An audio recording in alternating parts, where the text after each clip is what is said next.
British mountains, but as milder air is tracking northwards, it will be turning more and more to rain. Still a cold wind blowing, though, into some of these North Sea coasts, but the wind's changing direction further south. Something a bit drier for a time, but then more heavy showery rain coming into the southwest. Temperatures mostly staying well above freezing, 7 or 8 degrees to start the weekend across the south. But yes, there's more showery rain tracking in here too. Still got this nagging wind bringing moisture and lots of cloud to Aberdeenshire. Mostly rain by this stage, but more rain falling onto very soggy ground could cause some problems. Bit of shelter in western Scotland again, so largely dry here. A few showers still in Northern Ireland, but things are turning a bit drier here too. And then for England and Wales, a real mishmash with bands of showers moving northwards, but it won't rain all day. There will be some drier spells in between. And that wind, particularly for northeastern parts of England, coming in from a different direction and easing too in southeast Scotland, so that'll probably make it feel at least a bit warmer than today, whereas the cold wind continues in the far northeast. Plenty of showers coming in around this area of low pressure. You can see the swirl there, but bringing milder air with it, so 10 or 11 in the south with a bit of sunshine, and further north those temperatures a bit higher than today's values and will have mostly lost that wind. It's still there though in the far northeast on Sunday. A few more showers coming into western Scotland by this stage. Elsewhere, again, a good deal of dry weather, quite murky, quite grey and misty to start Sunday. May brighten up at times, but as you can see, there will again be a few showers around. Goodbye. Expect warm spells with the odd rude interruption. Box Boilers sponsors the weather on GB News. Thank you, Britain, for the thousands of you who are becoming friends of GB News every week. You're not only watching and listening to our programmes, you're becoming part of them too.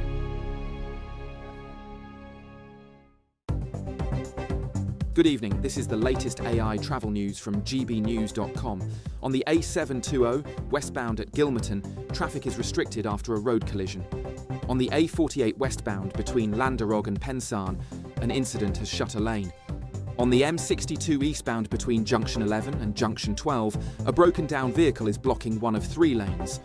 On the M25 clockwise between Junction 27 and Junction 28, a crash has closed 2 of 4 lanes with delays of around 1 hour. And on the trains, Avanti West Coast is reduced between London Euston and Watford Junction. Grand Central is disrupted between Doncaster and York. For more travel news, go to gbnews.com.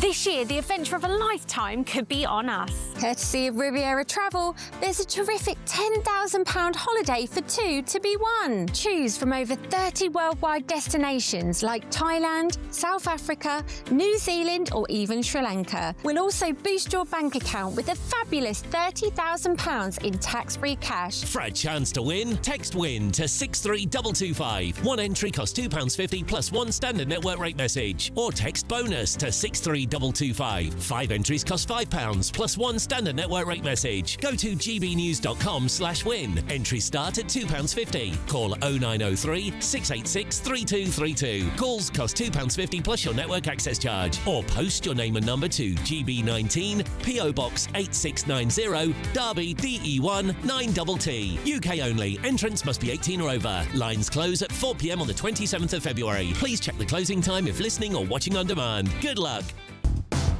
Do you trust what you're being told? Good, because neither do I. Those are just facts. I'm Alex Armstrong, and on my show, we'll expose the spin. Well, I want to answer that, because you didn't let me last time, because you always speak over me. The broken promises. To deny that is denying the truth. And the hypocrisy. Allow. Stop. You think we can allow? Politics, policy, parliament. Nothing is off limits. No sugarcoating, no fear of offence, just the truth laid bare. Tune in every Saturday and Sunday at 9 p.m. for Alex Armstrong Tonight, only on GB News, Britain's news channel. No matter the state it's in, this is our nation. Join me, Jacob Rees-Mogg, for a genuine, honest discussion on where we have been, where we are going, and where we are with the people who set the direction. Tune in to State of the Nation every Monday to Thursday, 8 to 9 o'clock, only on GB News.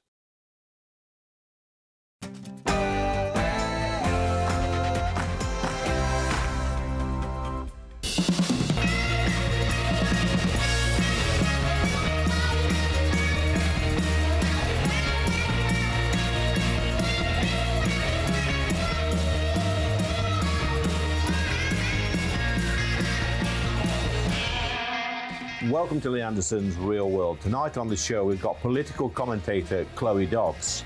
She'll be going head-to-head with trade unionist Andy Twelves. For the first time on the show, we've got climate scientist Anika Sweetland and author Steve Blacknell. But first, let's go to the news.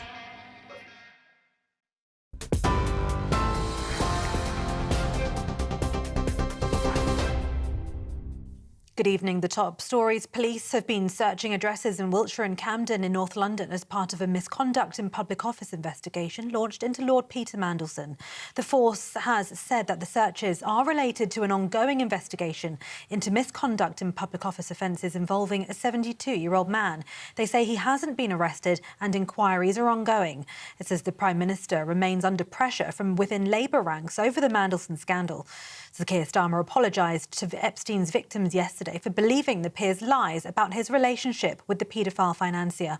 Meanwhile, former Deputy Prime Minister Angela Rayner is said to be preparing a bid to oust Sir Keir as Labour leader.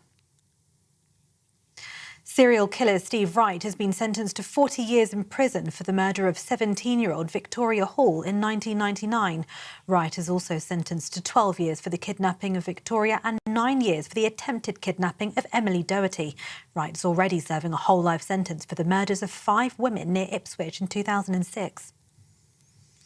A summer camp leader who drugged children with sweets laced with a tranquiliser before sexually assaulting them has been jailed for more than 23 years. Leicester Crown Court heard 76-year-old John Rubin, who ran a holiday camp for at least 27 years, was arrested last year after several children were taken to hospital. Liquid Xanax was found to have been used on some of the victims at Stathen Lodge in Leicestershire. Rubin, who was labelled by his wife as a sadistic, monstrous paedophile, used the cloak of Christianity to carry out his sex attacks on vulnerable children. And a restaurateur has been found guilty of spiking a woman's drink with a date rape drug at a Mayfair private members club in a bid to overpower her for sex. 63-year-old Vikas Nath laced the woman's spicy margarita after she left him with the drink in the rooftop garden bar at Annabelle's. Southwark Crown Court heard Nath had grown frustrated with the woman's apparent reluctance to have sex with him prior to the spiking incident. He took GBL in a vanilla extract bottle with him to the club. Prosecutors said his plan was to drug the woman and take her back to his home for sex when she'd been overpowered or stupefied. Those are the latest headlines. More from me in an hour. Tune in to GB News Radio wherever you are. Online, on DAB digital radio, on TuneIn, on Radio Player, on Nation Player and on your smart speaker. Just say, play GB News.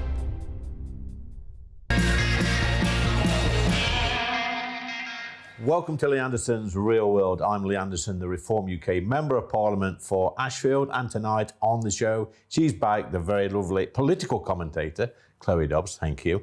And he's also back, Andy Twelves, our trade unionist and our left in the corner. Welcome back, Andy. Thank you. Looking smart as ever. Anyway, we'll get to the serious stuff this week, guys. We've seen Peter Mandelson in the news. Mandygate is being dubbed, worse than the Profumo scandal, according to Nigel Farage. Is this going to be the end, Andy, of the Labour government? Well, I think it will be the end of the Labour government. I think it is absolutely disgraceful what he did as business secretary in 2008, 2009, 2010. I think it's disgraceful he was appointed as US ambassador last year. You know, the extent of the relationship with Epstein should not matter. The fact he had a relationship with Epstein should have been a disqualifying factor. I don't think it will bring down the government. I wouldn't be surprised to see Chief of Staff Morgan McSweeney go, or even Starmer go, and I think it's deserved, to be totally honest with you, Lee.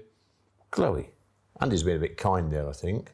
Yeah, I think you're being quite optimistic about Starmer's hopes. I don't think that he'll be gone in the next few days, but I think this is perhaps the final nail in the coffin that seals his fate for after the May elections. I'm not sure anyone is going to want to take over the ship before the May elections and then oversee what's probably going to be a disastrous result for the Labour Party. There is a chance that Keir Starmer will try and throw Morgan McSweeney under the bus to try and cover himself for this, but I don't think anybody is going to buy that. I think if they're going to go, they're both going to eventually go together. And Keir Starmer, he's tried to separate himself from Peter Mandelson, trying to make clear at PMQs this week, oh, he lied to all of us, Peter Mandelson, trying to make Peter Mandelson out as the devil and that he had done nothing wrong. But Keir Starmer has had absolutely terrible judgment on this. We know that he appointed Peter Mandelson, not just knowing that he had a relationship with Epstein, but he admitted at PMQs this week. He knew that he continued his relationship with Epstein after he was a convicted paedophile. And then we also find out that Keir Starmer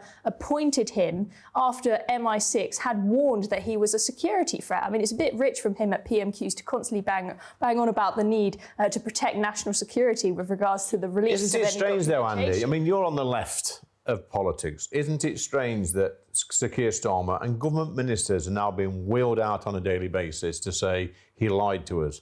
Everybody in the country knows that Peter Mandelson is a liar. Well, absolutely. If some anonymous left-wing Twitter account with 20 followers knew about Jeffrey Epstein and Peter Mandelson, I'm sure that cabinet ministers and MPs knew. What about trade unions? What about you lot? Why haven't you spoke up? You give money to the Labour Party. I mean, you're complicit. I don't think we are complicit in the crimes of Peter Mandelson. His union subs pay towards the Labour Party. Yeah. The Labour Party have employed Peter Mandelson as the ambassador to Washington. So they're complicit as well.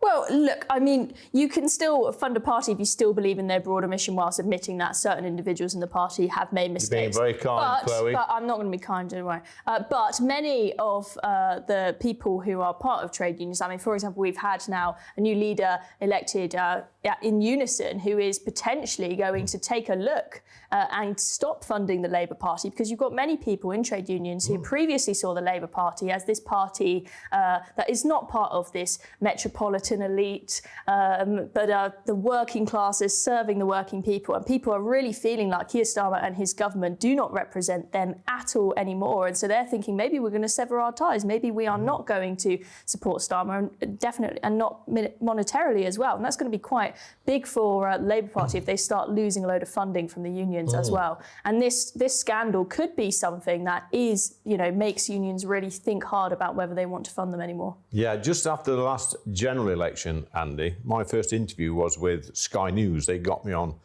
a street in Westminster, and they asked me my predictions basically, and I said that Keir Starmer would not last the full term, and that people like Angela Rayner were circling in the background, ready to take his job, along with the trade unions ready to plunge the old knife in the back. Do you think, seriously, he will last, not just as the PM, but as an MP till the end of this Parliament? I think he'll probably survive as an MP. I don't think he'll survive as party leader or as Prime Minister. I would be surprised, considering this and then the parliamentary by-election coming up and then the May elections. There are just so many pressure points. But, like you said about Rayner, she's got to wait for HMRC to close her tax affair before she can credibly make a move within the Parliamentary Labour Party. Wes Streeting, the other considered alternative for leadership, is diminished by this Peter Mandelson scandal as well. So really, there is no clear alternative at the moment. Maybe Al Cairns, the Defence Minister's name is being circulated, but really, I can't see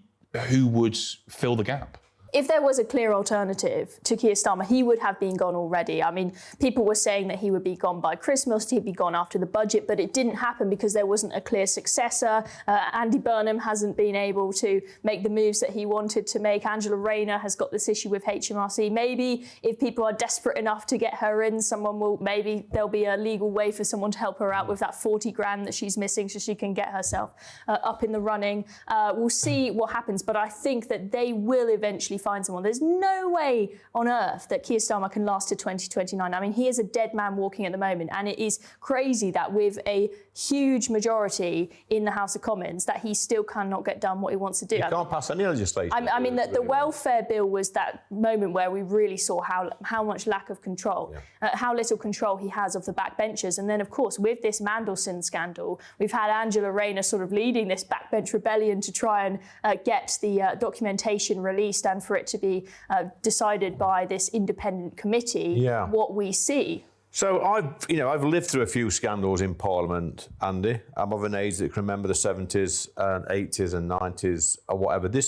And I've been in Parliament now for just over 6 years. This is the biggest scandal in my lifetime, and certainly during this Parliament. I mean, the last, I suppose, scandal was Chris Pincher, with Boris Johnson, which ultimately brought Boris down. He had to resign over that.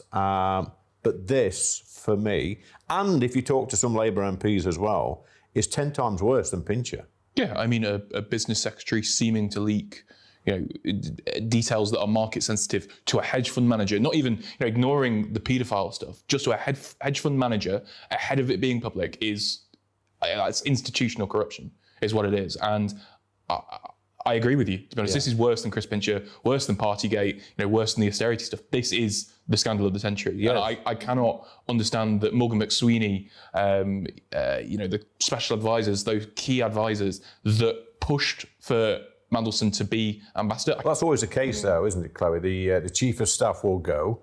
He'll be the sacrificial lamb, and then shortly after, the PM will go. I think, as I said before, I think it will be after the May elections that Starmer goes. If this was just one scandal, but his record in government had been amazing so far, maybe he would survive it. But when people have been saying for a long time now, he has to go, especially after the budget, people thought that was it for him. There has to be some final nail in the coffin, and it feels like this might be it. But it's going to be interesting to see, off the back of what Andy was saying about that poll, is how much does this actually cut through to the general public? Is this something that people just in the Westminster bubble care about, but normal people at home who just care about, can I pay my bills? You say that though, Chloe, but in that period when he was leaking this information, 2008, 9, 10, that sort of period, businesses were closing, the economy had crashed, people were losing their jobs, people were really, and losing their homes as well, they were really suffering. Meanwhile, his friends are making tens of millions, if not hundreds of millions of pounds based on information that he's given them. Yeah, exactly. And that is a good point, because the public will remember that. They will remember the hardship that they went through. And the same goes, Boris Johnson was brought down by the Partygate scandal. And that was because it wasn't just something that was constrained to Westminster. People had their own experiences of, for example, my close relative died and I wasn't able to attend their funeral. I was trapped in my house. Meanwhile, you guys were partying. So when people see that it's one rule, one experience for them and another for the elites, that really, really infuriates. But let me just come back to Andy now, because the thing is, Andy, when Boris was in trouble with Partygate and Pincher and all this sort of stuff, Boris was still popular with a lot of the country, very popular indeed, and people were saying, leave Boris alone. The difference now is that Starmer's deeply unpopular with everybody in the country. Nobody likes him. I don't know what it was about Boris Johnson. He'd built almost a career-long resilience to scandal from when he was a journalist to being mayor, back to MP. He had built a career out of surviving scandal. So I genuinely don't know how he did it. But with Keir Starmer, absolutely. I mean, I just cannot understand how he stays on beyond the May elections, to be totally honest with you. Well, I know it's not the great left-wing opinion, but I just can't see it on the list. Come on, Andy, you've got to fight back a little bit. Who's going to be the natural successor? Natural successor? I think Al Cairns is really strong, the defence minister. I think he is a break from that new Labour psychodrama. He's outside of Parliament before 2024, is not, a career politician. I think he's class. And outside the bubble, nobody's ever heard of him. No, I mean, I've barely heard of the guy. Exactly. I mean, people will want someone potentially, say, soft Labour might want someone like Angela Rayner or Andy Burnham, but how are they going to get them there with Andy Burnham not having a seat in Parliament? Chloe, isn't it bad that this is the worst government ever in my lifetime, the worst Prime Minister in living history, and there's no natural successor? I know, it just shows you how little talent there is in the Labour Party. It's not just Keir Starmer, right? The fact that after Angela Rayner was gone as Keir Starmer's deputy, the best that they could find to be the deputy prime minister was David Lammy is quite saying something. And the fact that Rachel Reeves has been hanging on so long when I'm not sure she understands basic maths, if I'm being honest with you, right? The fact that they haven't been able to find anyone better who knows a bit of basic economics and knows that you can't tax your way to growth shows how little talent there is in the Labour Party. Rachel Reeves and David Lammy are not here to defend themselves. I'm sure they'd say something completely different. Final word to Andy Twelves. I mean, I think the idea of a natural successor diminishing a prime minister or a leader is silly. There's no natural successor to Nigel Farage. I don't think the idea that there's no number two willing to step in is a bad thing. It's always the whataboutery with the left, isn't it? It's not a whataboutery. On that note, Andy Twelves, we're going to close this. Great discussion. Coming up next, we've got climate scientist Anika Sweetland. Lord Mandelson has previously denied wrongdoing related to Epstein, saying, "I was never culpable or complicit in his crimes. Like everyone else, I learnt the actual truth about him after his death." He also said he relied on assurances of his innocence that turned out later to be horrendously false.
Mornings don't have to be tiresome, especially if you have the right company.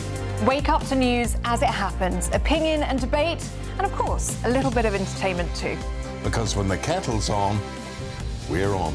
That's Breakfast on GB News, a show worth waking up for.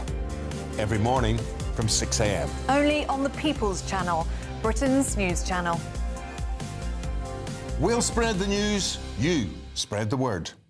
Westminster, the ultimate clique. And you're fighting like rats in a sack. But here on the Camilla Tominey Show, we ask the questions the establishment media is too scared to ask. OK, let me ask you a straight question, because I know you're a straight-talking politician. Whether it's net zero, illegal immigration or law and order, nothing is off limits. You had the power then. Yeah, as I and say, now you've lost it. That's the Camilla Tominey Show, a politics show that's fearless. But no, let me finish my question if you don't mind, because it is my show. Sundays at 9:30, only on GB News, the People's Channel, Britain's news channel.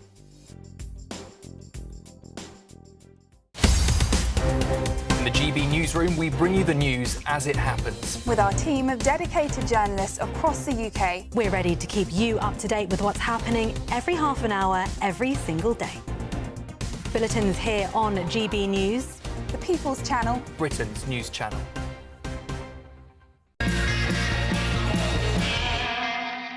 Welcome back. It's time for Real World, Real People. And I've got Annika Sweetland. You're a climate scientist, is that right? Yes. A climate scientist. And a little dicky bird tells me that you was radicalised by some left-wing agitators when you were going through your education back in Australia. Yes. Tell me more. So I studied climate science at the University of Western Australia. And basically, I was taught that we're in the middle of our 6th mass extinction event. I taught that ecosystems were on the verge of collapsing. I was taught that there was not going to be enough food for future generations. And this was actually a really scary story to learn. I mean, I very much respected the institution of university. I respected my professors. A lot of them were published in journals, etc. Why wouldn't I believe them? And so, you know, it kind of got to the point where I would kind of lie awake at night trying to figure out where it would be safe to live in 20 years' time due to sea level rise, and how long would it be before the food shortages hit, etc. So it was a very scary thing, and it made me feel very, well, like we couldn't do anything about it. So when did the penny drop? The penny dropped when basically I was doing a bit of work on the net zero strategy. Yeah. And I realised that if the government actually believed there was a climate catastrophe coming, they would be wanting to prepare like they would for any natural disaster. Yeah. So increasing food security and increasing energy security. But in fact, net zero is doing completely the opposite. So that's when the pennies started to drop. And actually at the time, things didn't quite add up with the science. You know, basically throughout the whole climatic history, everything was linked to carbon dioxide. Yeah. We weren't allowed... So tell me about carbon dioxide. Is it a good thing or a bad thing?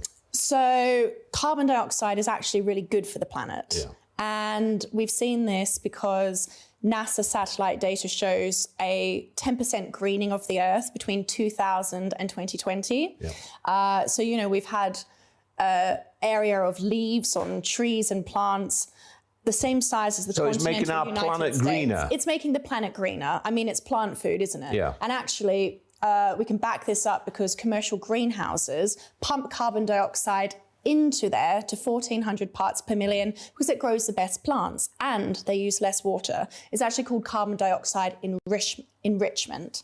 So this whole thing about carbon dioxide, you know, I was brainwashed into thinking it was this evil gas. And I was shown graphs all the time, carbon dioxide linked to the rise of temperature. And is it? This is going to blow your mind, Lee, all right? Go on then. So a recent study by arguably two of the world's leading atmospheric scientists, one from MIT, one from Princeton. I mean, these guys aren't messing around. Yeah. They have shown that there is a limit to the amount of heat that can be trapped by carbon dioxide. And they call this the saturation point. Now, we're already at 99% of this limit. So literally, no matter how much more carbon dioxide we pump out into the atmosphere, the Earth will not get any warmer. And that's really good news, right? Because we don't actually have to worry about this catastrophic doomsday tale that has been peddled for the last 60 years. No. It's not true. So your climate protesters, the ones that are going out, you know, spraying things everywhere, blocking off motorways, just general nuisances in our society, they would push back on this. I would suspect, Annika, that you're a little bit more qualified than these lunatics that are going out spraying everywhere. They believed everything I used to believe. And it's a very alarming story when you truly believe it. I mean, Greta Thunberg, she's not crazy. She's scared out of her mind. Mm. And, you know, I could have gone that way. I hope I would never have laid down on the motorway. But when the fear gets to you, you do crazy things because you're made to believe that no one is doing anything. Yeah. And we all care about the planet, right? It's our home. So we're all very much invested in its future. So if you truly believe that it's ending and no one is doing anything about it, you get very angry, you feel very depressed. And this is what they're teaching our children. So obviously you've come to the UK, you've made a life here for your family. Yes. And you're very happy indeed. But you say now the madness that we're going through with our net zero journey and this current government with the stuff they're doing is for me is quite scary. Yeah, I mean, I was kind of just happy to figure it out for myself and just always know that the climate was always meant to change and just kind of leave it there. But then when I saw the terrible impacts that it was having on our economy, I was born here, so, you know, this is my country. I couldn't just kind of sit still. You know, I wanted to explore why the government was letting this happen to our country. Yeah. So Ed Miliband, whenever I challenge him in the Commons, and I do ask him questions like, if we went net zero tomorrow in the UK, by how much would it reduce the Earth's temperature by? He never answers me. He never provides a proper answer because he knows it's 1 or less than 1%, and it will make no difference at all to the world, apart from making us poorer. Yeah. I mean, it is just a strategy that countries like China are using to get ahead and be a superpower. I mean, countries have always been about dominance and power. And Do you think it's madness that we're importing our energy? It is madness. And it's not just madness, it's actually really dangerous. Energy security should probably be the top priority for a nation. Yeah. And the fact that we've now made it illegal to explore our gas fields We're going to be reliant on gas from other countries. And what if they don't have enough for themselves? We're just going to get cut. So you're an expert, allegedly, so you tell me. What other country in the world would do what we're doing? Is there another country that would stop, exploring for gas, drilling for gas, producing oil, mining coal? Well, we're in a very interesting position here in the UK in the fact that we have a lot of natural resources. We're very resource rich. Countries like China, they don't have anything. No. So we're in a very advantageous position. So for us not to explore that and utilize that to our advantage, I don't think there would be any other countries in the world that would settle for that. And as far as I'm concerned, this climate change, global warming story, narrative has been very inconsistent. Well, you've told it to me, Annika. And the good news is Annika's joining us later on in Right versus Left. Lovely to meet you. Thank you, Lee.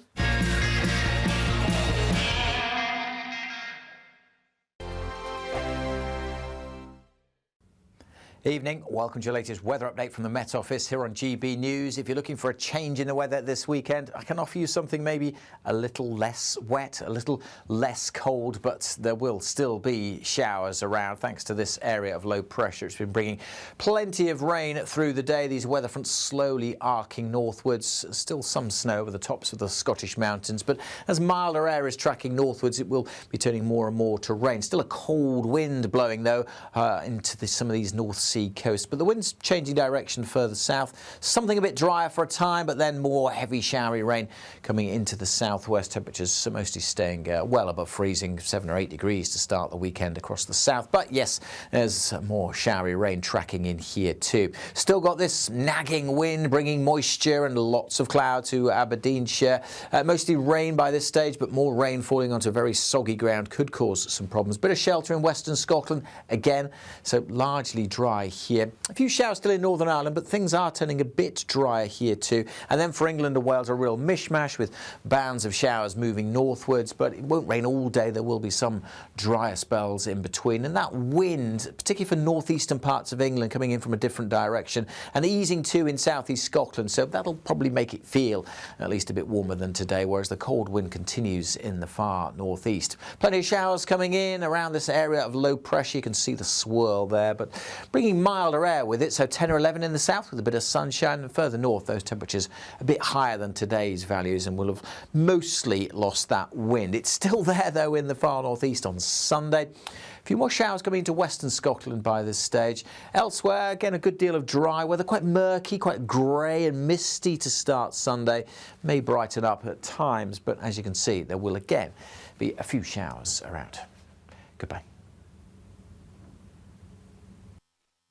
You want to know what's really going on in the corridors of power? Labour don't know what to do with you half the time, and that makes you quite lethal in the chamber. Get behind the headlines with Chopper's Political Podcast. Join me, Christopher Hope, as I sit down with the great and the good of British politics. We'll see where this ruling takes us. These are the stories shaping our nation. Chopper's Political Podcast, available now on all platforms. Listen in and stay ahead. Decisions made in Washington aren't just shaping America, they're shaping Britain too. From migration to global security, from crime to health. Whatever happens in the White House today will be felt in your town or city tomorrow. That's why The Late Show is live from Washington, D.C. Cutting through the politics to show you what it all means for Britain. The Late Show live every night at midnight. Only on GB News, Britain's news channel.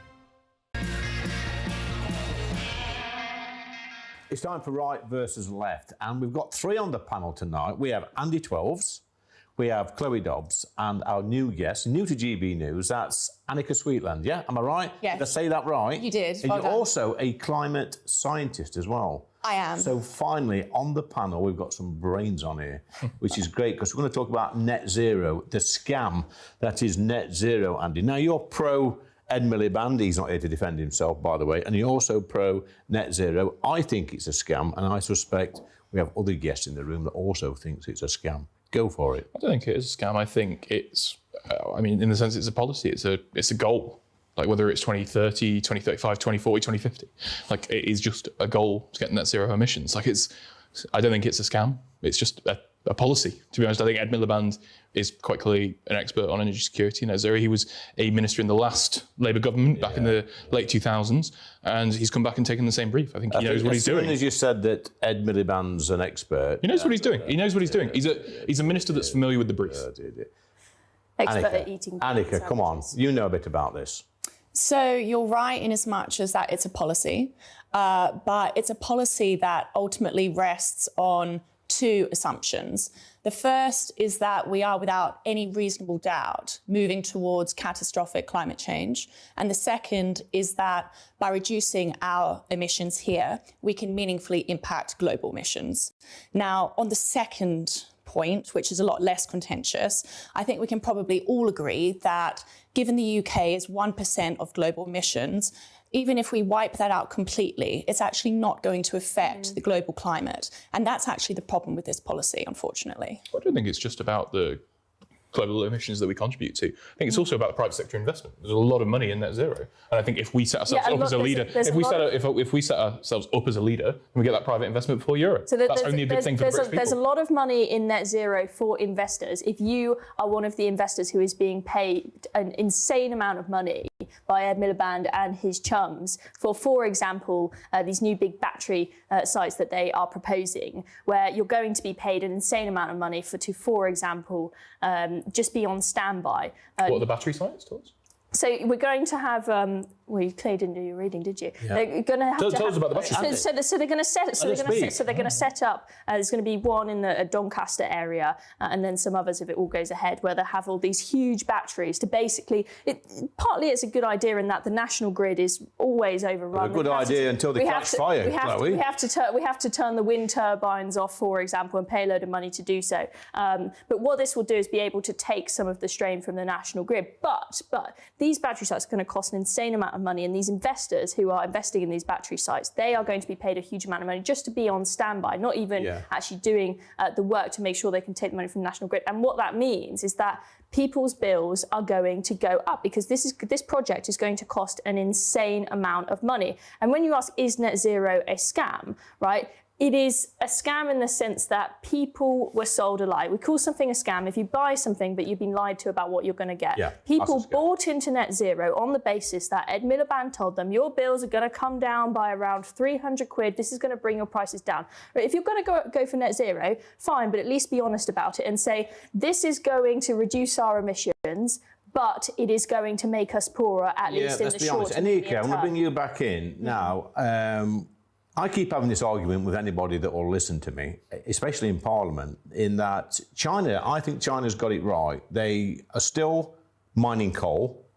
They are still opening coal-fired power stations.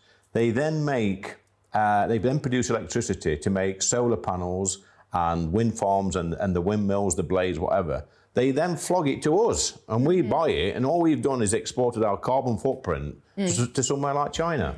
Look, China is absolutely laughing in this equation because they refuse to sign these international climate agreements like the Climate Change Act.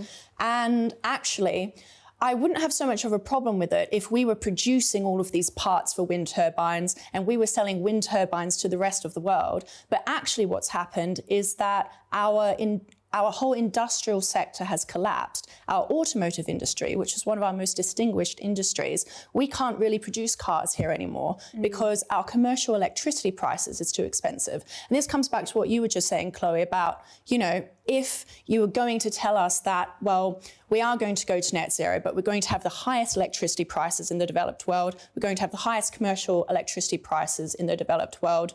Would we be okay with that? I mean, if it was just the truth given to us, then maybe it wouldn't be a scam. But actually, 18 to 30-year-olds are earning less than their parents did for the first time ever. The economy outside of London is more similar to that of Bulgaria's than Germany's. I mean, the last 30 years that we've been chained to these international climate agreements, we're almost on the verge of recession. Andy, you can't really argue with that, can you? Well, you probably will. I think the diagnosis is correct. It's objective that wages have stifled, that growth is near minimal, that the last 20, 25 years have been pretty poor for the UK. But I think a lot of that isn't It's not at all Ed Miliband. It's 15 years of a Tory government without an industrial Yeah, strategy. but why How long does it take to build after all that, Andy? How long does it take to build a nuclear power station? You might have a Not point with 18 that. months. You might have a point with that. But after all that, is it fair then to lump the cost of net zero on the taxpaying public? Lump the cost of net zero. I think we've had an over-reliance on global energy. We need to build our own.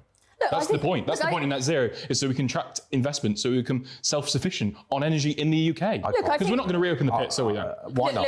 We're not Why going not? to. Chloe. It's a cost that's exuberant. It is important for us over the long run to diversify our energy sources, but the reality is the percentage of our energy that at the moment comes from renewables is absolutely tiny, and we are still reliant on fossil fuels. So for Ed Miliband to say, "Oh, we're going to stop any new we're going to stop any new," no, but we're nowhere near that point where we can just get rid of fossil fuels and be completely able to rely on renewables. So for him to say, right, no new exploration in the North Sea and we're going to put cement down the last gas wells in the country is absolutely bonkers. And I think Annika's argument is very important to hear, because people, when you criticise net zero, people go, "Oh, you're a climate change denier. You think climate change doesn't exist." And yes, there may be some people on the fringes that think that, but Annika has... I'm a climate skeptic. But do you believe it exists? Like, yes or no?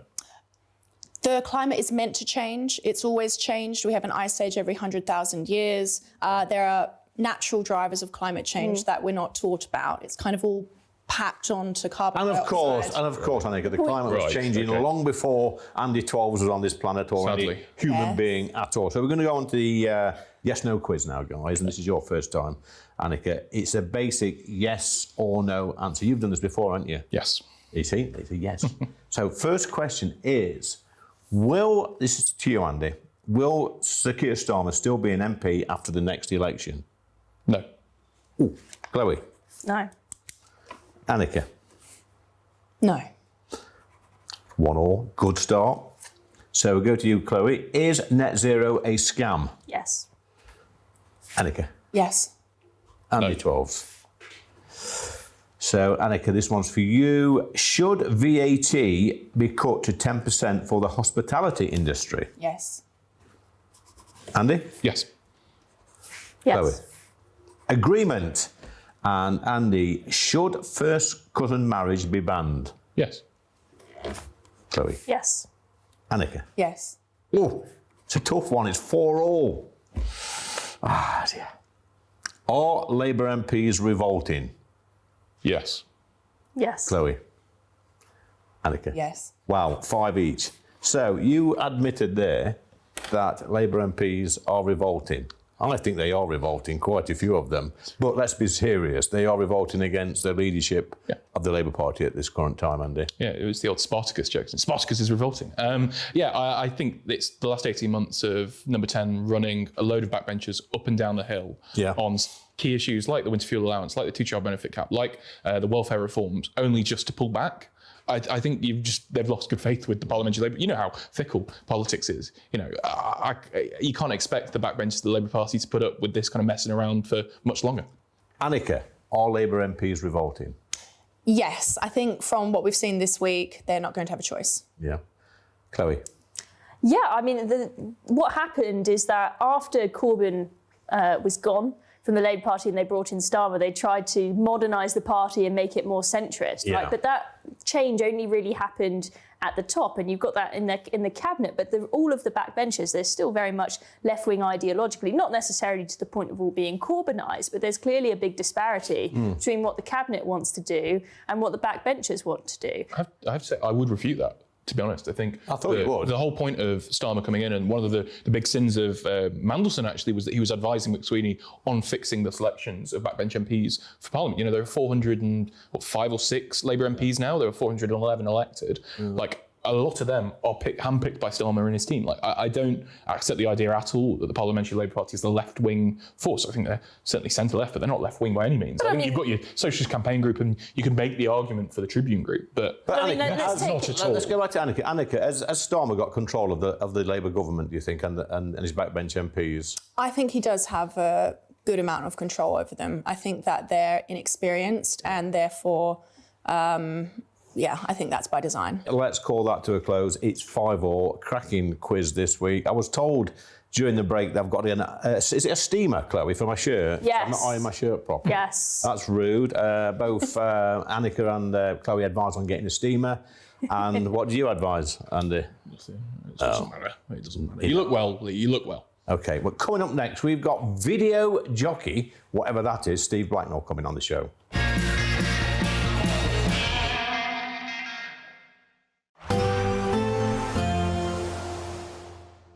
Can't wait to get in that sea. Lovely and warm. Just like the feeling of having great travel insurance. All Clear Travel Insurance sponsors GB News Travel Destinations Forecast. Further very heavy rain and strong winds in Spain and Portugal likely to cause more flooding problems here throughout the weekend. Another spell of very heavy rain, especially across the south of Spain, where river levels are already running exceptionally high. There'll be some showers heading into Italy, also looking a little drier for Greece on Saturday with some sunny spells here, and we'll continue to see some sunshine across the Canaries through the weekend and into the early part of next week, with temperatures rising a little bit here too. All Clear Travel Insurance sponsors GB News Travel Destinations Forecast. No matter the state it's in, this is our nation. Join me, Jacob Rees-Mogg, for a genuine, honest discussion on where we have been, where we are going, and where we are with the people who set the direction. Tune in to State of the Nation every Monday to Thursday, 8 to 9 o'clock. Only on GB News. Exciting news. Every Friday, my Patrick Christie's Tonight Show is going to have a twist to it. We're welcoming some special guests. You. That's right, on Fridays I'm going to be doing my show in front of a live studio audience, because this show is about you and what you have to say. It's going to be the same big debates, same big topics, same big opinions, but every Friday night at 9 p.m. you are invited to come on down to Patrick Christie's Tonight to be a part of the action. Only on GB News, the People's Channel, Britain's news channel.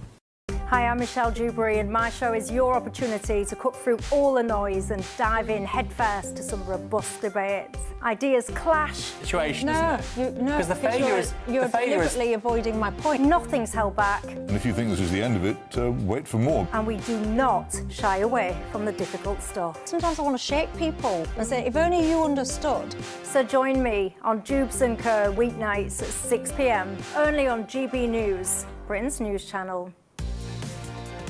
Mornings don't have to be tiresome, especially if you have the right company. Wake up to news as it happens, opinion and debate, and of course, a little bit of entertainment too. Because when the kettle's on, we're on. That's Breakfast on GB News, a show worth waking up for. Every morning from 6 a.m. Only on the People's Channel, Britain's news channel. We'll spread the news, you spread the word. From the school run to the home run, watch a new show for all of Britain. So he can say whatever he wants. A straight-talking show where all voices are heard. And, you know, when are we going to stop talking about smashing the gangs and actually do it? With the stories that matter from every part of our country. There's a bit of a crash landing there for your Chancellor. Bold, fearless and standing up for you. That's me, Martin Dawdney, 3 p.m. till 6 p.m, weekdays, here only on GB News. The People's Channel, Britain's news channel. Join me, Nana Akweer, for an informative, interactive news programme with a difference. It's fun. No, he didn't say that, though. I'm so surprised. I think there's an element of truth to that. Join me from 3 p.m. every weekend, only on GB News, Britain's news channel.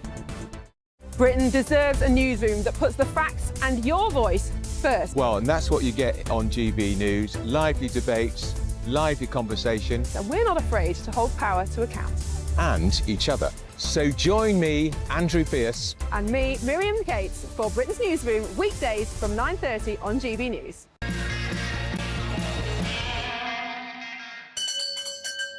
That rings a bell. That old joke. It's last orders at the bar, and I've got Steve Blacknell. You were or are a video jockey. Well, I was. What is that? Do you ride horses?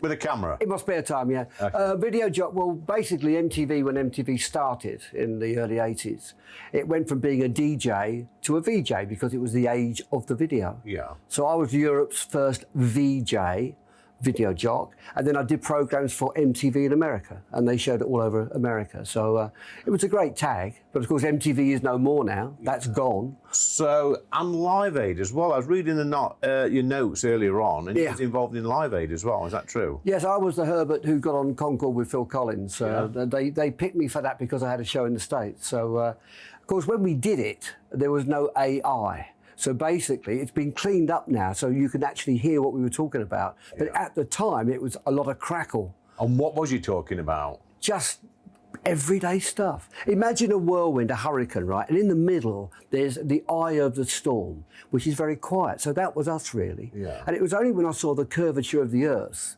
and the driver eating an egg sandwich that the whole thing just really hit home. I thought, this is weird. I mean, I'm from Dartford in Kent. What am I doing up in the sky with Phil Collins? Yeah, on Concord as well. On Concord. So did you do the two concerts like Phil Collins did in the same day? I was just to accompany him. That was all, and do the chat in the cockpit. Okay, that's all. And that was it. When we got there, the cameras were broken. I couldn't do. We went to do a piece of the camera for back home, but that was it. I saw 20 minutes of it. Then went to the hotel. And that's what? That's 42 years ago, is it now? Must be 41. Yes, 1985, I think it was. That's right. I just recently went and sat in the same seat on Concord. Really? Yeah, for another channel, which I won't mention. But yeah, so I sat in the same seat and it was incredible. Okay. Absolutely amazing. So what on earth is this lying around in the background? Oh my goodness, Lee! It's a book. What the heck could this be? Yeah. Who's that by? It's by Steve Blacknell. Let's have a look. Just have a look. It looks like. Just have a look, because I mean, there's some photoshopping or something going off there. I think there is, looks nothing like you, Steve. Absolutely. But what's it about? That photo was taken last week, actually. Was it? No, 19. And it says forward by Bill Wyman, the Bill Wyman. Indeed. Of the Rolling Stones. Yes. That Bill Wyman. That Bill Wyman. What's the book about? It's about 200 pages. It's really about tales from the bedroom wall. We all have a bedroom wall when we're growing up. Otherwise, if you don't have a wall, it'd be very drafty. What was on your bedroom wall? Pictures of the Dave Clark Five, Brian Paul and the Tremolos, Yeah. all those people. And then when my hair grew, it was Jimi Hendrix and the Cream. And so I was looking up there and thinking, what would it be like to meet these people? Oh, I've seen the Tremolos. Oh, have you really? At Butlins. We used to go on the 60s. Yeah, 60s week. Because I think it's Brian Paul and the Tremolos, isn't it? That's what it was. It was in the 60s, yeah. I think it was Brian Paul and the Tremolos when I saw him 20 years ago at Butlins. Would he still be around then, Brian? I don't know if Brian Paul, the Dagenham Butcher, is he around? I don't think so. Probably not. But so that sort of era, we would see, the Tremolos, the Searchers, the Hollies. Amen Corner. Amen Corner, seen them a few times. Have you really? Yeah, I've seen them as well.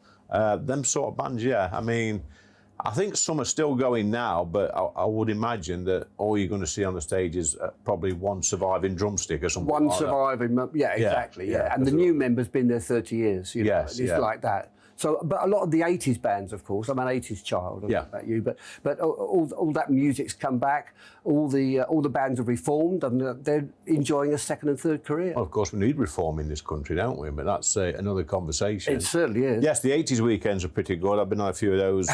But my favourite was the 70s, I've got to admit. Really? The 70s weekend. I like the glam rock stuff, and seeing Susie Quattro, Alvin Stardust when he was around.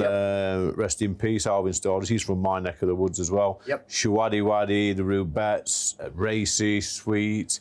All these wonderful bands from the 70s. They would have been my sort of bands on my bedroom wall, I think. Well, a mate of mine was in Christie, and he sang Yellow River, and he tells me all the stories of the 70s. The 70s were an amazing decade because you had the one-off singles, you had your glam, your glitter, and punk. And 2 minor strikes as well. And 2 minor strikes, that's right, yeah. And the introduction of Maggie Thatcher, which wasn't so great. A couple of major strikes as well, for my area, which was quite devastating. But no, it was good times, the 70s, for the music, that sort of stuff, the glam rock, but the actual country was in a little bit of a mess, weren't it, in the 70s as well? Well, I was involved in music. I didn't know what was going on around me, and I still don't. So you weren't bothered? Not really. Very selfish, obviously. Absolutely, yeah. You've got to be selfish, Lee. You've got to be selfish. Yeah, So, exactly. talking about selfish, we've got a pint pot there, Steve. Oh, yes. And we're going to get you to pull a pint. By the way, where did you get that shirt from? I think it's the same one I was wearing on 1980. So if we can sell some of these books, we might be able to get you some new clothes. Is that what you're trying to say? Buy his book. Lovely. We need to smarten him up because I mean that's doing my eyes in.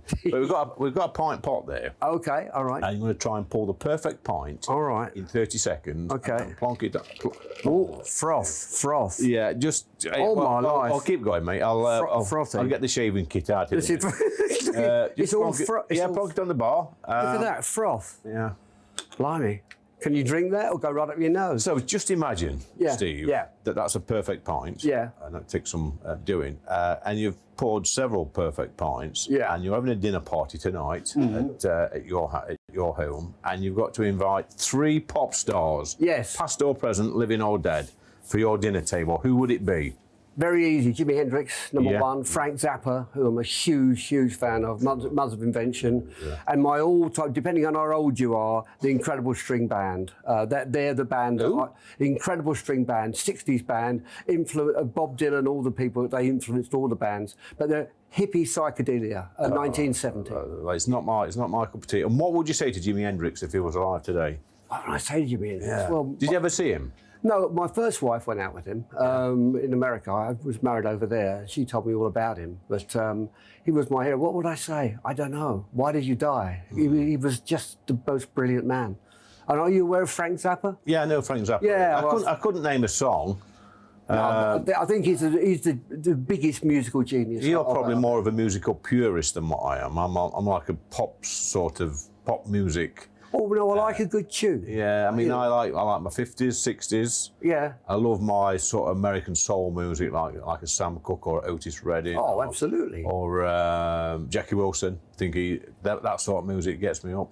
Love all that. The early Jackson 5 stuff. Not a big fan of Jacko, but the Jackson 5 stuff and Stevie Wonder and all that sort of stuff. Then obviously the glam rock stuff through to the 70s, 80s. Sort of didn't really like. Did it really? But I do like it now. When I look back, I think there's some great tunes in the 80s. Well, I'm part of a news station called 80s Heaven. It's radio, so I can say that. And we just play 80s all day. We just launched. But the 80s was an incredible time. You could do a video over here because of MTV. You didn't have to tour America at all. Yeah. And do you remember a band called A Flock of Seagulls? I do, yeah. Well, with the hair. Yeah, well, I've still got their... You've still got the hair, yeah. I signed them, The Flock of Seagulls. See, look, and look, there's the hairs going up, and you can't fake that. No. Because whenever I think of them, I just go all funny, you know, and you can't fake a goosebump. I can't think who my favourite artists or bands were. Shakin' Stevens, I like a bit of Shaky. Oh, no, I'm sorry. No. They do knock Shaky. That's my limit. A fun fact, he was a top-selling male artist of the 1980s. Absolutely. What a great man, Shaky. Have you met him? Shaky? No, I don't think I have. No. Well, your career's not complete, Steve. Well, I've done all the Top of the Pops books for the BBC, and I've met most of them, but never met Shaky. Favourite male artist then of the 80s, apart from Shaky? 80s? Well, the band would be A Flock of Seagulls. Yeah. Yeah, absolutely. Like Queen or anything like that? No. I love all that guitar sound, psychedelia and stuff. Just the 80s was a weird time because the music followed fashion. It was fashion-led. Well, yeah, because I can remember lads wearing makeup. Oh, yeah. These New Romantics, was it? Something like that. Is that what they called them? New Romantic. Well, I was on BBC Breakfast Time with Frank Boff for 4 years. Yeah. And I looked a bit like Dusty Springfield on drugs. I mean, I was wearing so much makeup. I was Peter Stringfellow's PR at night. And then I would go into the BBC at 6:30 in the morning and they'd take makeup off me to put me on the telly. So they wouldn't put it on me, they'd take it off. That's how it was. Yeah, strange behaviour, Steve, that into it. We were all into it. You know, the hair out here, bright red and all that. Oh, it was a wonderful time. Anyway, I've checked your pint out, Steve. Yeah. Not really. It's got from bad to worse, I think. It's lacklustre. And I think if you actually tried to sell that in a pub in my neck of the woods, you'd be in trouble. You'd be in trouble. Yeah, anyway, good luck with your book. Thank you, Lee. We'll try and get you back on the show later on this year to see how the book's going. Fantastic. Promo, but thanks for joining us on the show. Bless you. Love the shirt, by the way. Thank you very much. Catch me dead in it. That's Last Orders with Steve Blacknell. Thanks for joining me on Lee Anderson's Real World. More of the same next week. Well, Well, we are now officially on resignation watch for the Prime Minister, aren't we? That's because this Peter Mandelson scandal will not go away. I'm going to give you the full litany of scandals this man has had since he touched ground in British politics. That'll be coming up next. We'll also be talking about this new NHS row surrounding the medieval practice of cousin marriage. See you all in just a tick.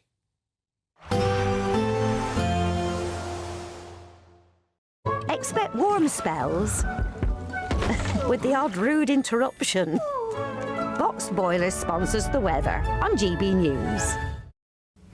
Evening, welcome to your latest weather update from the Met Office here on GB News. If you're looking for a change in the weather this weekend, I can offer you something maybe a little less wet, a little less cold, but there will still be showers around thanks to this area of low pressure. It's been bringing plenty of rain through the day. These weather fronts slowly arcing northwards. Still some snow over the tops of the Scottish mountains, but as milder air is tracking northwards, it will be turning more and more to rain. Still a cold wind blowing, though, into some of these North Sea coast, but the wind's changing direction further south. Something a bit drier for a time, but then more heavy showery rain coming into the southwest. Temperatures mostly staying well above freezing, 7 or 8 degrees to start the weekend across the south. But yes, there's more showery rain tracking in here too. Still got this nagging wind bringing moisture and lots of cloud to Aberdeenshire. Mostly rain by this stage, but more rainfall